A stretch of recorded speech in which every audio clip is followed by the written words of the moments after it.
All right, so looking at the midfielders coming through to the mid-season draft for 2024. First one off the rank, Georgie Payne. Yeah, one who's seemingly being talked up quite highly, and for very good reason, but seems like a chance to go to North Melbourne, and I'll touch on why I don't agree with that, but I can't question the talent. Like I said, if a club is going for the best available talent, he's certainly going to be up there.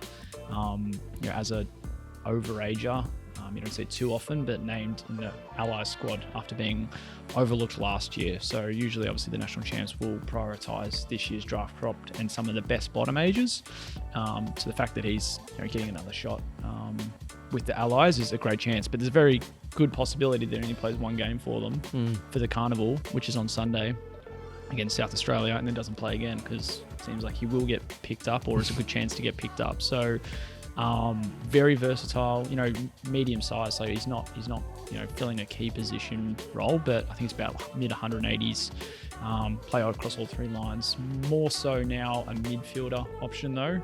Certainly can play forward, certainly can have a scoreboard impact, but known to be able to play across half back as well. So 22 touches per game and finding great form for the Devils this year.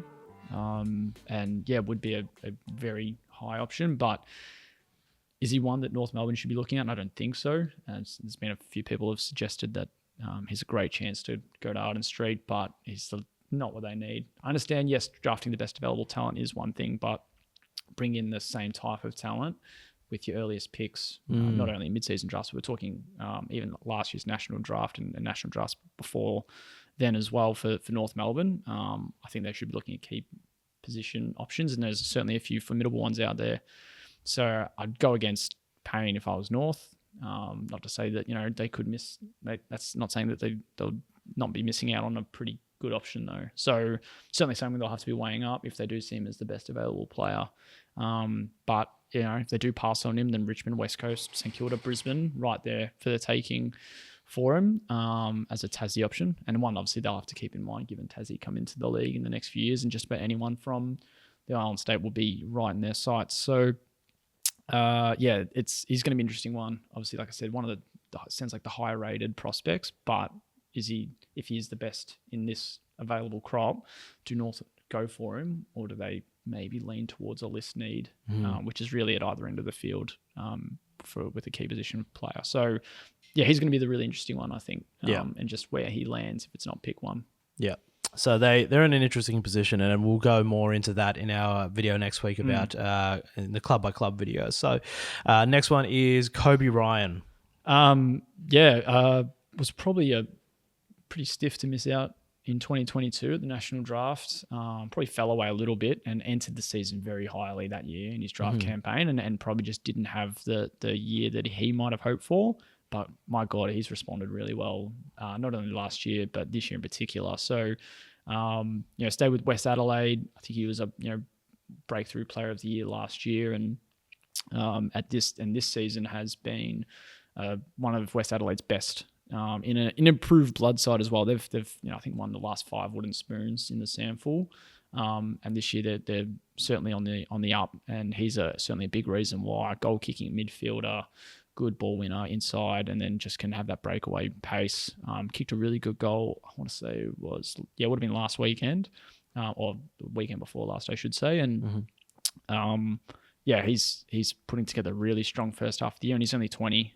So he's not a player that you'll be requiring straight away. But if you needed to, you can certainly slot onto half forward on the wing, right through the middle. Great midfield option, I think, with plenty of time on his side. But I think a lot of clubs which is every club that overlooked him 2 years ago, would have to look at why they did, and if those areas have improved in his game. So West Coast potentially one just for some midfield depth, and Kilda the same, Adelaide the same, Freo as well.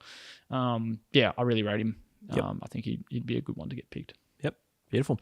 All right, and Max Hall from Box Hill. Yeah, so as we mentioned earlier, Hawthorn love kind of recruiting internally, I guess you'll call it.